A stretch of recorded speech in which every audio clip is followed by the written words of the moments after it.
We're Zach and Ina. We make helpful videos about destinations around the world so you can easily plan your own adventures.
For a more entertaining market experience, you should head to one of the floating markets near Bangkok.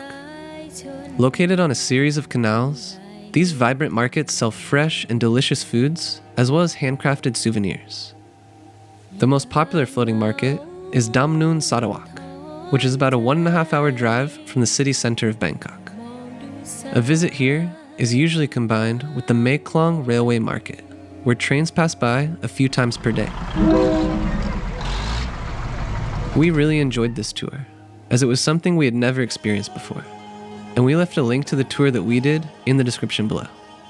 But if you want to stay closer to the city, you can also choose to visit floating markets closer to the downtown area, such as Taling Chan and Wat Sai Floating Market.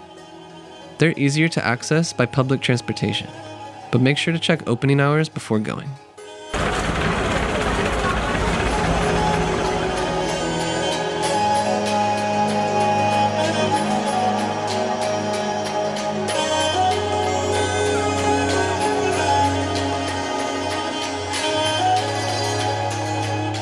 For a true escape from the hustle and bustle of Bangkok, take a stroll in Lumpini Park.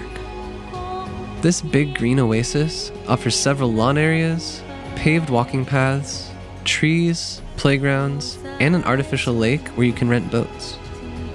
Since the park is located in modern Bangkok, skyscrapers rise all around it. It's a great place to spend an afternoon enjoying the fresh air and shade, but keep an eye out for these big guys. It is really big. There's actually quite a few in the park that we've seen already, so it's kind of interesting to come here and just see them.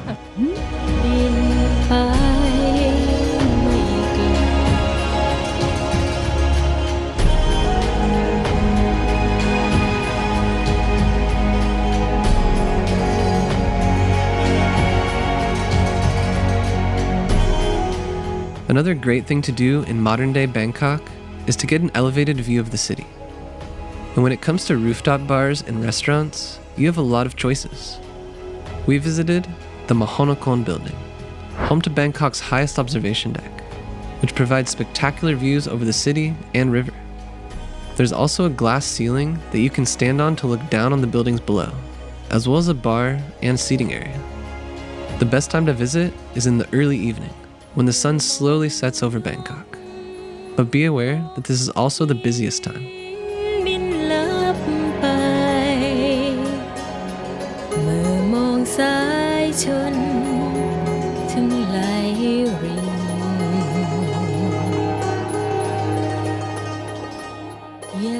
With roots steeped in centuries-old history and Buddhist culture, you can find hundreds of temples in Bangkok. In addition to visiting the most popular ones, it's also worth visiting the less-known temples.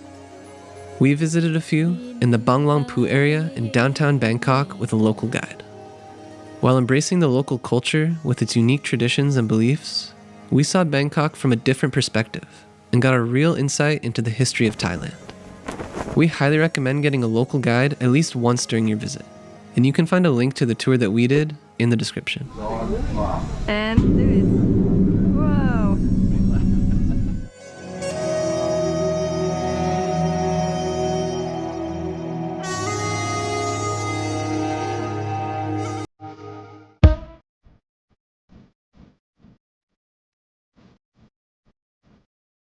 You can't leave Bangkok without visiting its infamous backpacker district.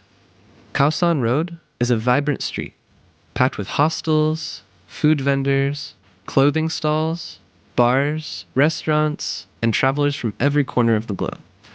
It's colorful, loud, and exciting in its own way.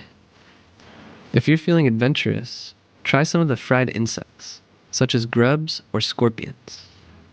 After having a few Chang beers at the bar, the insects might become a little more enticing.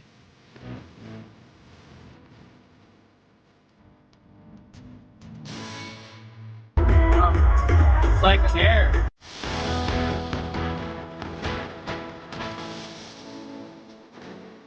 Known as Thailand's largest market, Chatuchak comes alive every weekend. On Saturday and Sunday from 9 a.m. to 6 p.m., thousands of shops open their doors to sell food, clothing, souvenirs, and home goods. It's a great place to mingle with locals and shop for souvenirs at a more affordable price than the tourist areas of Bangkok. You can easily get here by metro, as the market is next to the MRT station.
imagined. We'll catch you on the next adventure.